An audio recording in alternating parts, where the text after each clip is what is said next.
Calls for racial justice are also continuing back here at home. Thank you so much for joining us tonight at 11 o'clock. I'm Sasha Loftus.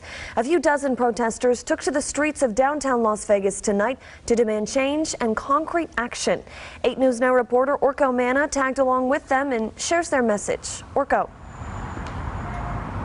Well, Sasha, tonight's group of demonstrators was small but passionate. About 50 people marched through downtown Las Vegas demanding justice for Breonna Taylor, but also for locals who they say are victims of police violence. What they want to see is more accountability. A rhythmic release as calls for racial equality continue on the streets of Las Vegas.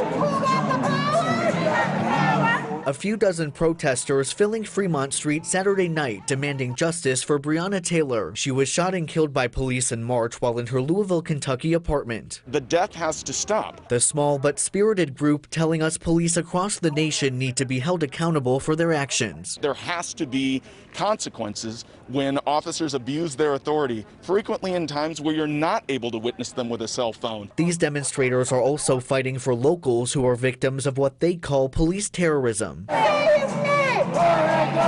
Chants and signs putting those names on full display. Organizers say now is not the time to let up on their push for progress. Believe it or not, actions like this do work.